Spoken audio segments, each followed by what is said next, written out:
Olá a todos, este é o canal Geopoliticando e hoje nós vamos tratar a respeito desse artigo do The American Conservative chamado ou intitulado O Novo Brasil abraça a ordem pós-americana. Eu até vou colocar o título aqui em inglês para caso você queira pesquisá-lo no Google, né, para ter a íntegra dele, mas nós vamos fazer o comentário dele em português, então vamos deixar aqui traduzido.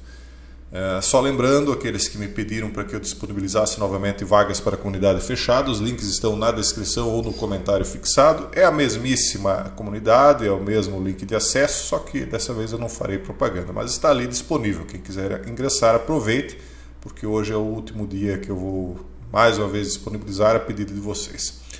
Antes de nós falarmos a respeito desse artigo, eu queria brevemente comentar a respeito do bloqueio do Telegram no Brasil, que eu acho um absurdo e que eu aponto para vocês como apenas uma amostra grátis do que está vindo aí com essas censuras, né, que estão ganhando espaço nas democracias e dentre as chamadas democracias parece que o Brasil é o país que menos respeita a opinião pública a respeito do que seja ou não a liberdade de expressão.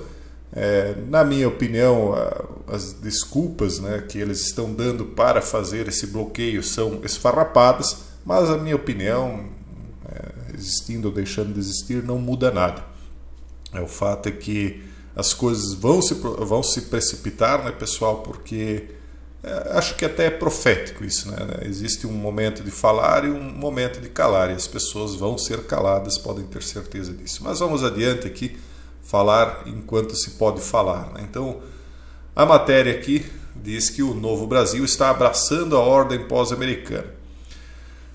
Celebrado por Biden, diz a matéria, e pelas elites ocidentais, o esquerdista que eles chamam aqui de anti-americano, não sou eu que estou dizendo, é a matéria, né, que seria o mandatário brasileiro, sem surpresa, teria então aproximado o Brasil da China e da Rússia. Será que é isso mesmo?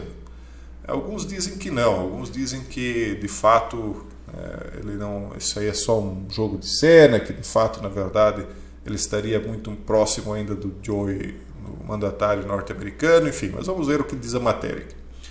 A ascensão do mundo pós-americano não começou durante o governo do mandatário Joe, mas o Joe e o establishment da política externa de Washington parecem estar fazendo o possível para acelerá-la, né?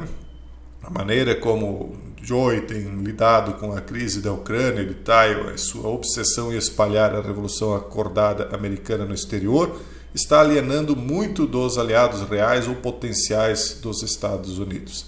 Isso é verdade, né? Existem, por exemplo, alguns aliados aqui no Brasil que foram defenestrados simplesmente porque não estavam plenamente alinhados com uma política que eles gostariam que existisse aqui, né?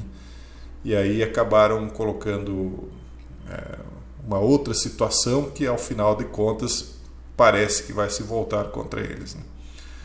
A percepção de muitas pessoas ao redor do mundo é que os Estados Unidos estão se tornando muito fragmentados e polarizados domesticamente, e que as Gs culturais domésticas estão influenciando demais seu comportamento internacional e ameaçando espalhar sua fragmentação e polarização doméstica para outras partes do mundo. Óbvio.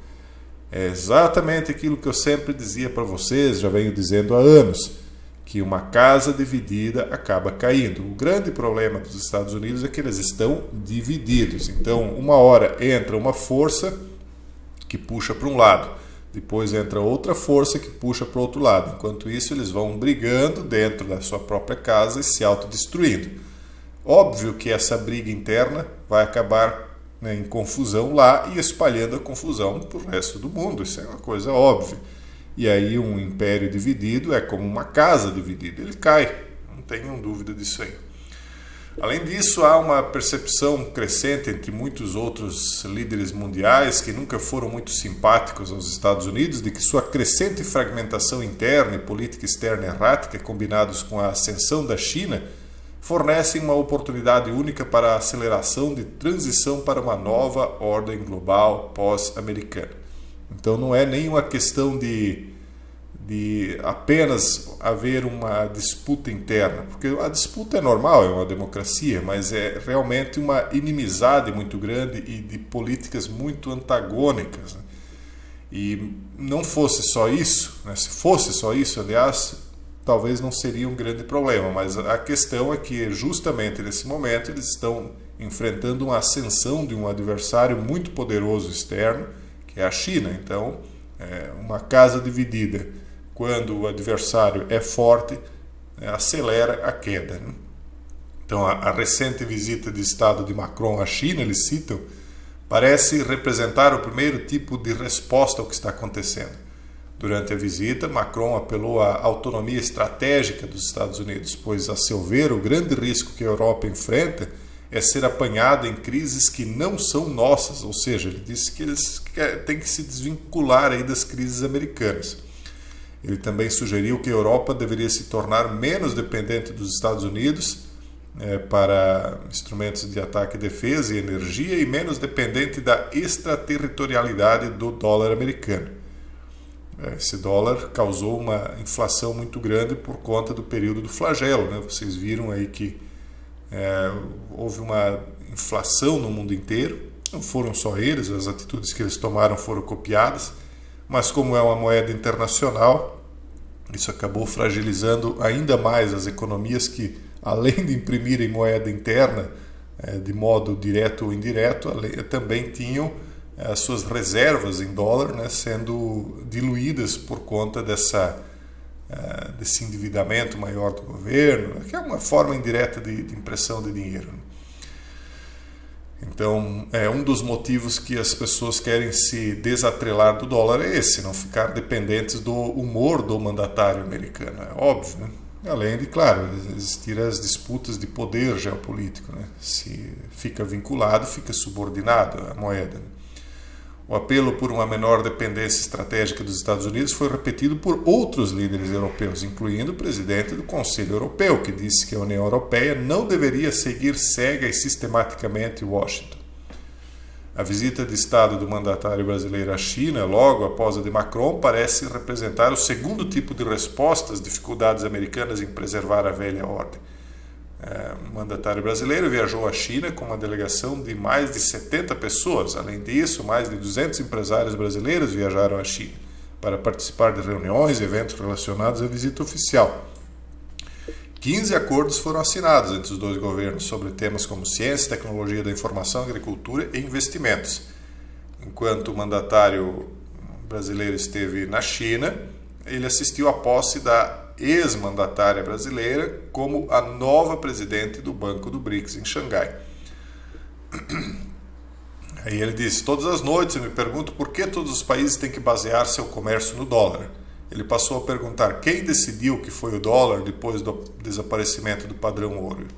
E assim vai. Então eles estão preocupados, os Estados Unidos, com essa ascensão aí de países ou de lideranças, né, que estão se opondo a essa ordem norte-americana. Então, às vezes a gente para e analisa que inclusive eu já fiz esse comentário anteriormente, de que o mandatário atual norte-americano parece realmente querer que isso aconteça, porque são atitudes que não fazem sentido nenhum, né? Algumas atitudes que eles têm tomado não fazem sentido.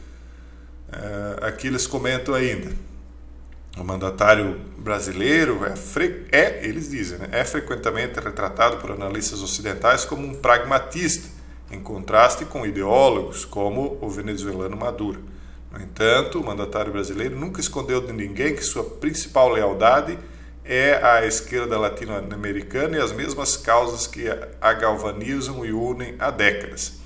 Como seus camaradas, ele sempre viu o imperialismo ocidental, especialmente americano, ou simplesmente a hegemonia regional dos Estados Unidos, como um grande, se não o principal, inimigo a ser combatido. Então, a ideia, né, desse escritor dessa matéria, que é o Felipe Miguel, é essa. Né, e parece que é a ideia de muitos também. Aqui está a matéria completa, se vocês quiserem ler depois. Vai falar aqui também do Lavrov, que durante a reunião com ele, o chanceler brasileiro teria dito a repórteres que o Brasil se opõe às sanções contra a Rússia e pediu um cessar, que fosse parado o que está acontecendo na Ucrânia imediatamente, etc. Nada que vocês não saibam, né? Mas é bom trazer aqui a informação para que vocês saibam que isso aqui continua sendo comentado. E mais uma vez, né, pessoal? Nós estamos entrando aí num mundo que tende a ser muito diferente do que esse que nós estávamos acostumados até agora. Nós que já estamos aí de barba branca, não vivenciamos isso que está vindo aí. Na minha opinião, vai ser algo totalmente novo mesmo, né? E aparentemente não há reversão para isso.